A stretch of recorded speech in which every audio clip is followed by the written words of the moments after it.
Po natin ito hong controversial speech po ni Pangulong Ferdinand Bongbong Marcos sa isang political rally po mga kabida ng Alyansa para sa Bagong Pilipinas doon po sa Lucena City.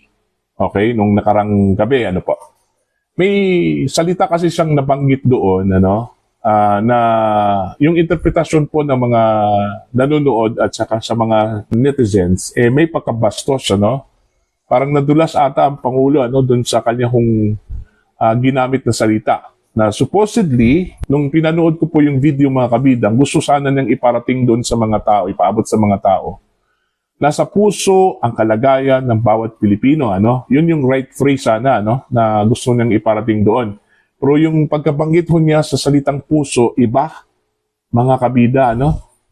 Parang nadulas ata ang Pangulo po doon Iba yung pagkabanggit po niya ng puso ang interpretasyon ng mga nakapanood po doon, lalong-lalo na po ito mga netizens, medyo bastos daw.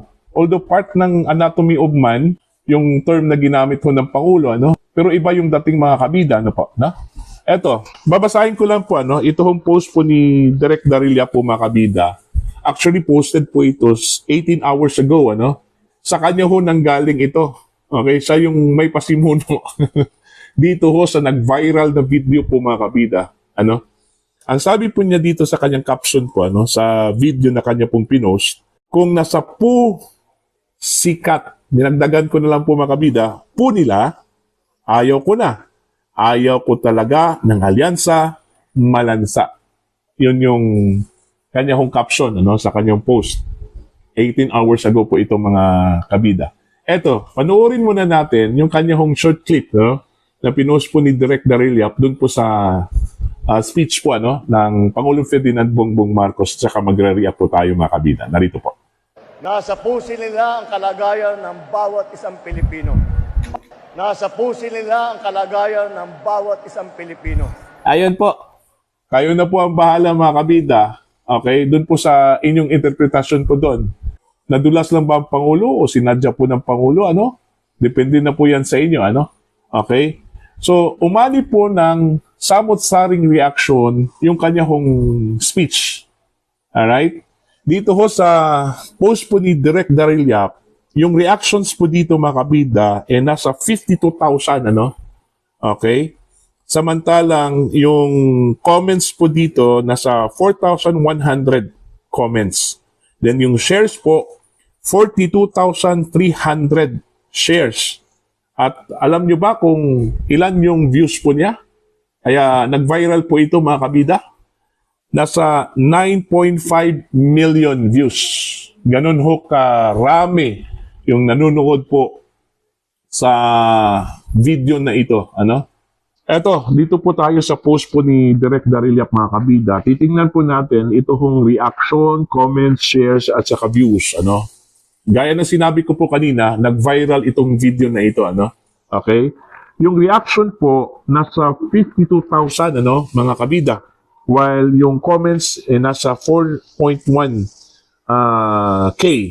Yung comments po niya, Samantala yung shares, 42,500, While yung views po, ito yon, pinakamalaki po ito, 18 hours ago yung kanyang posting, Nasa 9.5 million views mga kabida yung post po ni Direk Darilla. So nag-viral po ito, short lang itong video na ito, ilang seconds lang po, mga kabida. Pero nakafocus po dun sa salitang pusikat ni Pangulong Ferdinand Bongbong Marcos, yung post po mga kabida ni Direk Darilla. Okay.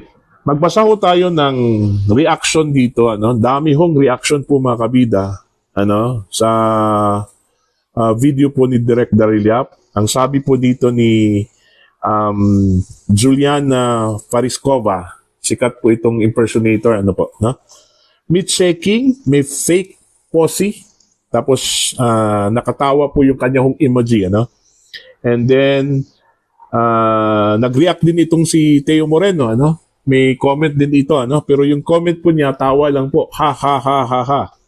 Ayan. Ang sabi po ni Joey Diviev, every other day, pelekpeken. Tapos, ito pong si Paulo Lino Canilio Te. Dirty. Ha, ha, ha. Okay? Tapos, dami pa po dito, ano?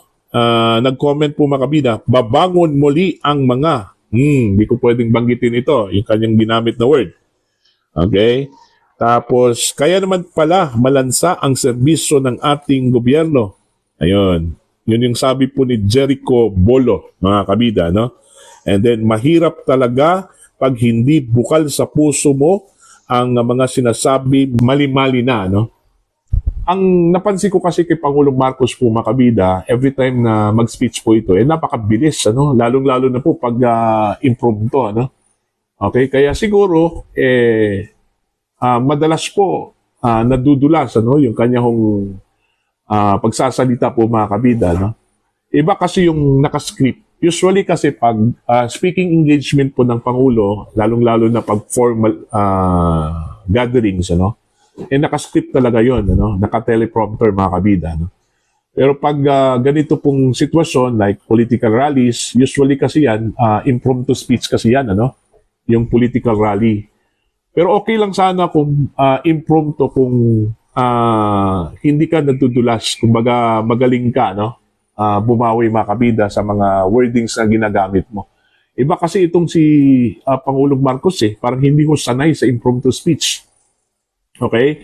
Kaya siguro, nadudulas yan every time na mag-speech po ito. Ano? Minsan nga nabubulol Hindi mo na maintindihan yung kanyang mga sinasabi, yung kanyang messaging po, mga kabida, kasi nabubulol. Iba yung mga salita na lumalabas po, ano?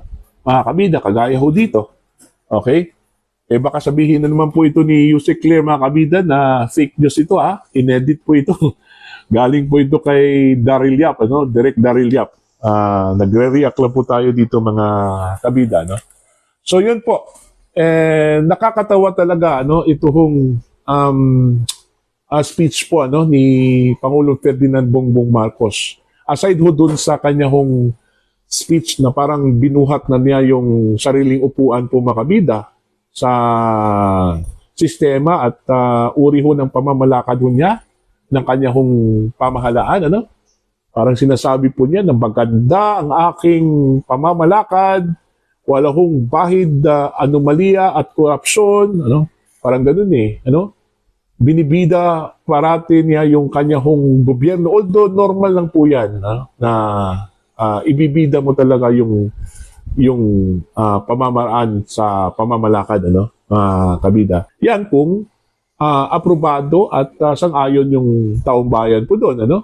Ang problema po, opposite po yung pagtingin ho ng taong bayan, Iba yung pagbubuhat po, mga kabida, ng kanyang sariling upuan, ano? Kaysa doon po sa impresyon ng mga tao, ano? Sa kanyang gobyerno. Okay? Kaya minsan, every time na meron po siyang sasabihin na positive ho para ho sa gobyerno, tinatawanan lang po ito ng mga tao, ano? Dahil ho, sa tingin po nila, hindi totoo, ano? Mga kabida. So, yun yung medyo nakakatawa po, ano? Pagdating ho sa speech po ng Pangulo, ano? Kagaya po doon ho sa kanyang pagpapakilala ho ng kanyang mga kandidato, ano? Hindi talaga ni minsan nabanggit po niya na walang bahid korupsyon yung kanyang mga kandidato. Walang nabanggit po siya about korupsyon, ano?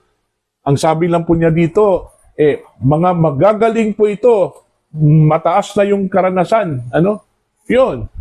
Experience-wise, walang problema yun, ano? Pero pagdating ho dito, kung ang kanyang mga kandidato may bahid korupsyon ba, wala. Yan ang hindi ho niya nabanggit every time na meron po siyang speech, no? During the political rally po ng Alyansa para sa Bagong Pilipinas. So, yun po. Sana po maging lesson learned po ito ng Pangulo, no? Na next time, medyo bagal-bagalan na po niya yung kanyang pagsasalita, no? Wag hong mabilis. Kasi hindi ho siya sanay sa mabilisan po, mga kabida, no? Okay lang sana kung nakascript yun. Okay, kasi babasahin mo na lang yun, ano?